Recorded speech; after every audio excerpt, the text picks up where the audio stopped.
Now, if any of you have seen my VR for Jiu-Jitsu 2000's 30,000 sub appreciation giveaway, you saw me in the process. I paused briefly to do the video for him.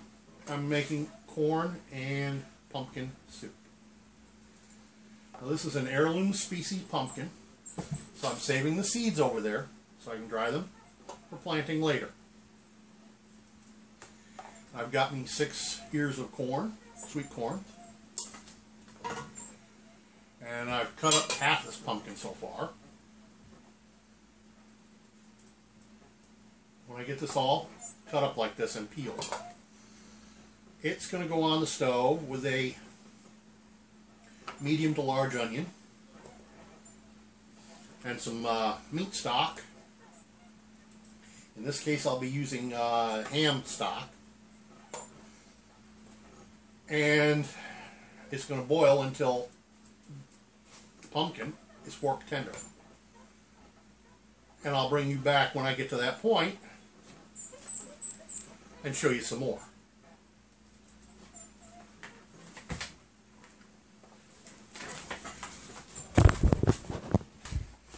This is a soup that you can make strictly vegan, or you can do it partially meat. Here's what we're going to do. I'm making this. Now, this is a recipe my grandmother used to make for me as a child. And what we have here is the drippings from a ham that we roasted the other day. Or most of. And all of this goes right in.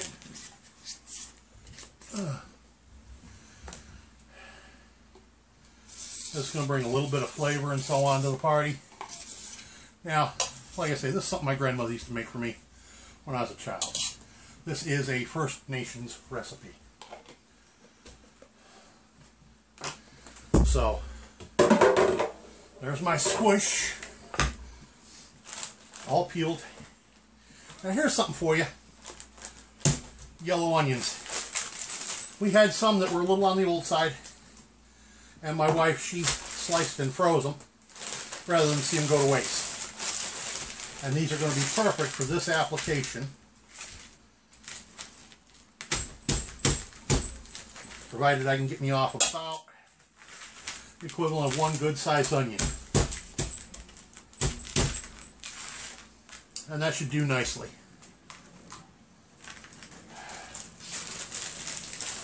Because honestly, even if I were putting fresh onion in there that I peeled and sliced, by the time the squash gets plenty soft,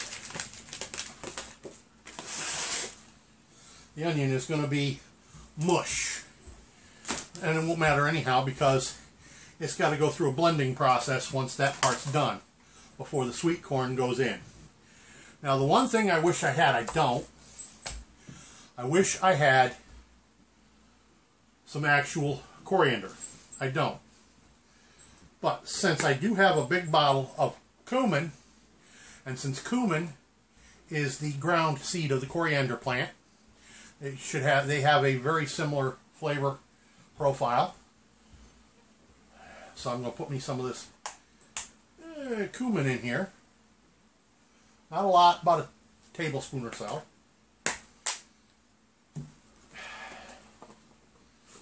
And not much salt. And then I'll add about a quart of water, and I'll get this on to boil. And when it is boiled until the pumpkin is fork tender, I mean soft, I will bring out the blender and I'll bring you back. So stick around with me, folks, and I'll bring you back. Okay, time to deal with the corn for the soup. Oh, wait a minute. You don't think I'm using that stuff, do you? Oh, no. I'm just setting that back away. You think I would sully my grandmother's recipe with canned corn? No. Fresh picked pumpkins, fresh picked corn, picked by these two hands today. There ain't no better way to do it. Fresh picked.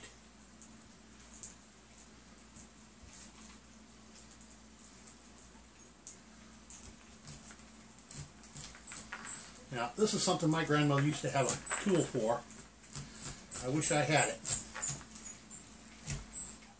She used to have this board my granddad made for her. It would sit over a pot. And it had notches on the underside so it would lock onto the pot or bowl. And it had an old paring knife that the handle was busted. So Granddad drove out the pins and he mounted this blade so that it was about so much above the face of the board by screwing down a couple of other pieces of wood so that she could cut the corn right off the cob with it. I've got to do it the hard way. So anyhow.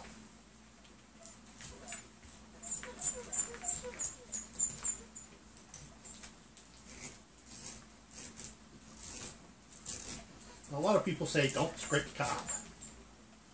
Best part of the corn kernel is still in the cob after you cut most of it off.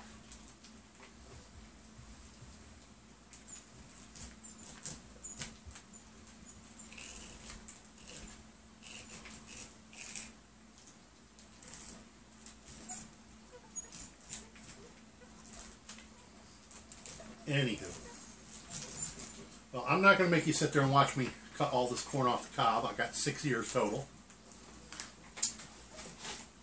I'll bring you back when it's time for it to go into the pot. Actually, I'll bring you back when the squash is cooked enough to be blended. I was telling you about scraping the cobs. Here's the thing. A lot of people say don't scrape the cob, you'll end up with pieces of the cob in your food. Well, yeah. You're more likely to get chunks of the cob when you're cutting the corn than you are from doing this. So what you do is you cut shallow to get just the top of the kernel off. Now if you throw that away, you're throwing away half the corn. So here's the other trick that Grandma taught me. Turn your knife over, face it so the edge faces away from you, and scrape like this. This will not scrape any of the cob. What you will get is the bits of the corn that are down inside the socket. And that's what you get. And that's like 80% of the corn is down inside the socket. See, if you boil it on the cob and then eat it, all that pops out into your mouth when you bite into it. This is raw, it's not going to do that. Well, that's what I got for the moment, and I'll bring you back when I get a bit closer. Okay. Here's what it looks like when it's been boiled. And that is fork tender. Split that piece right in half. And that was a big piece. Okay. So now we're going to put the blender to it. Boat motor.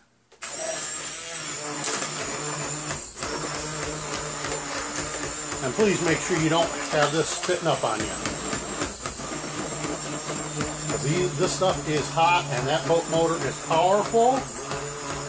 I took off some of the broth just to make sure I didn't get it too thin. But I'm going to have to add that back. Woo.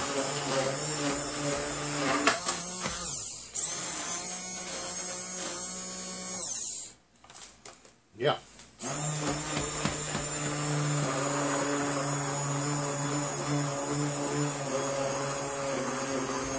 I'm going to need all of it. Absolutely. I was worried I might have had a little too much liquid in there, but apparently not close.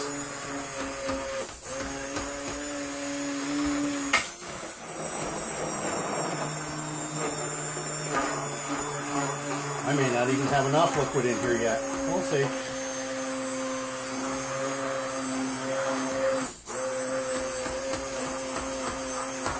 Yeah.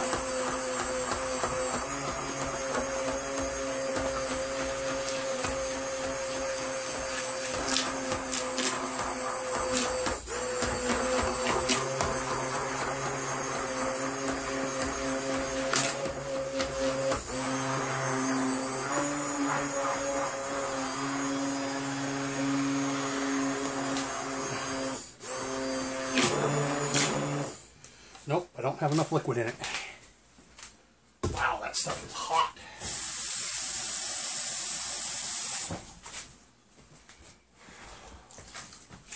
Now, why am I doing this over here at the table instead of on the stove?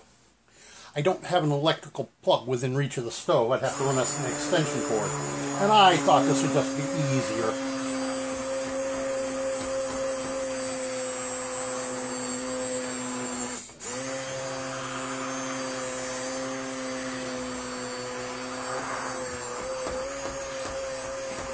I'll bring you back when I get this fully blended.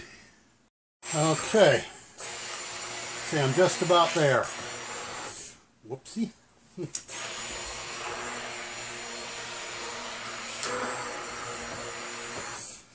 I'd say we're there.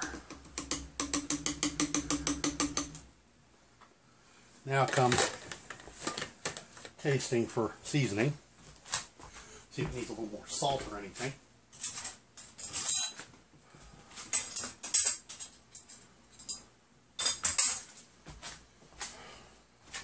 Now do be careful, this stuff's going to be hot.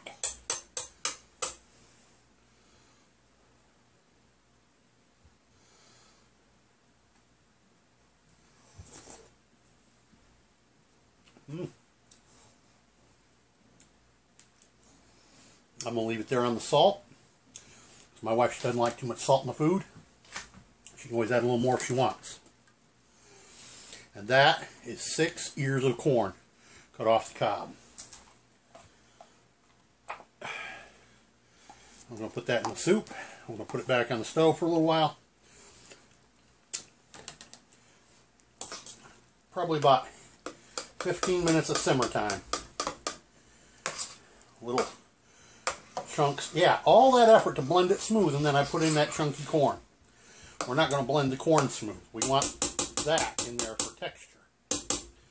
And this goes back on the stove, simmer for 15 minutes, and serve hot. Enjoy. I'm still putting away the seeds from its brother that went into making my soup. If it is an heirloom, I want to save these. If not, well, they can always be pitched later. One more thing while I'm doing my pumpkin and corn soup. I am of the opinion, from what I've been told, this is an heirloom species of pumpkin. Now, perhaps somebody out there knows more about this breed. I've never dealt with this one before. Perhaps you can let me know in the comments if you know what breed of pumpkin this is, and whether it's an actual heirloom or is it a hybrid. Thanks, I appreciate it. By the way, don't forget to